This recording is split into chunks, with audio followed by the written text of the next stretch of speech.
Camarades combattants pour la liberté, l'indépendance réelle et la souveraineté, je vous salue.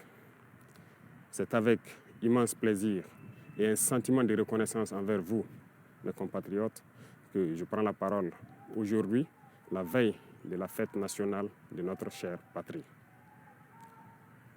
Avant tout propos, j'aimerais donc remercier le bon Dieu qui a fait en sorte que ce jour soit et pour tous les bienfaits pour notre chère patrie durant toute cette année 2025. Et je continue de prier Dieu qu'il étende sa main sur notre patrie. Je rends un vibrant hommage à toutes nos forces combattantes qui aujourd'hui, depuis plus d'un an, sont lancées dans une offensive audacieuse dans des territoires qui étaient autrefois considérés comme des bastions de l'ennemi et qui sont en train d'effectuer avec brio la reconquête de notre territoire. Plusieurs zones ont été reconquises en un mois où nos forces combattantes ont mis pied et s'y sont installées. Toutes les résistances ennemies qui sont opposées à nos forces ont été écrasées. Et nous n'avons connu aucune perte en vie humaine au cours de ces offensives, rien que quelques blessés légers. D'ailleurs, ces blessés à qui je souhaite un prompt rétablissement et à tous les blessés de cette barbarie qui nous a été imposée. La souveraineté n'est pas qu'un mot, c'est un ensemble. Pour atteindre notre souveraineté pleine et entière, il a fallu passer par la révolution. Cette révolution progressiste populaire décrétée est en cours. Le Burkina Faso aujourd'hui est une vitrine, est un modèle.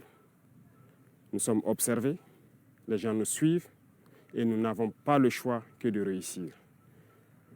Et j'ai ce plaisir de dire que nous sommes sur la bonne voie et que nous allons réussir.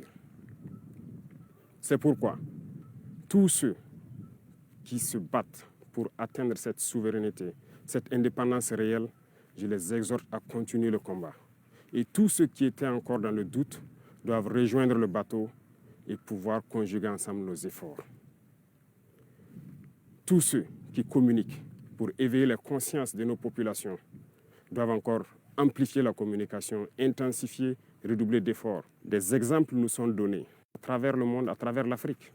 Ces organisations africaines qui brillent par leur médiocrité, qui ont des comportements aux antipodes de l'honnêteté, qui ont des comportements aux antipodes de l'africanité, sont des exemples palpables qui doivent nourrir les débats pour pouvoir éveiller les consciences des jeunes.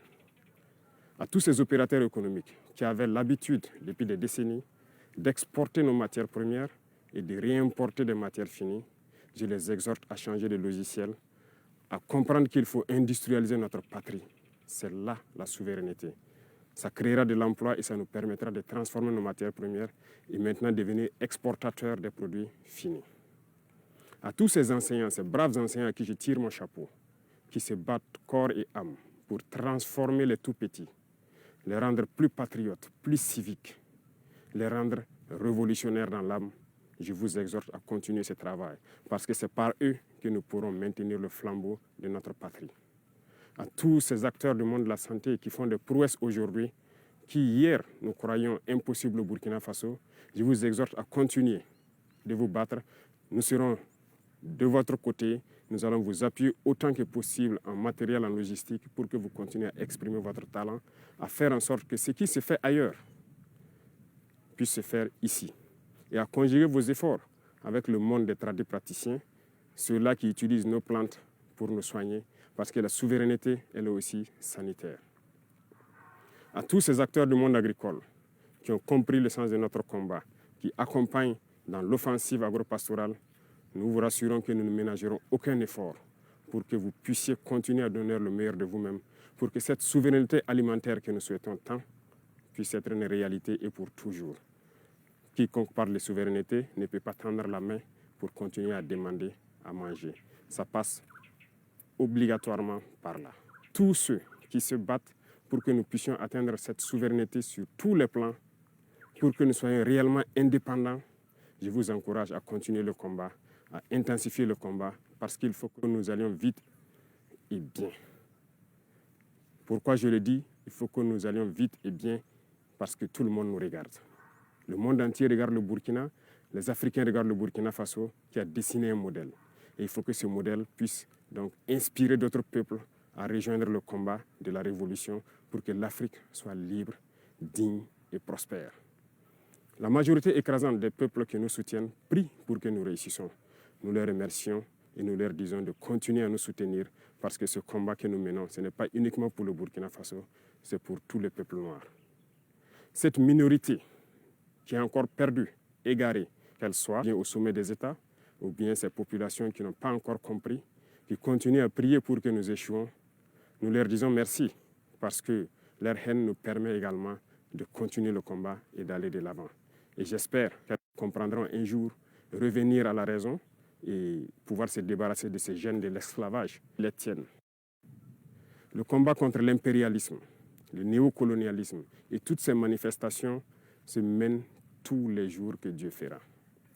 Nous ne baisserons pas les bras, nous continuerons sur notre lancée et je pense que toute la jeunesse est aussi invitée à s'exprimer.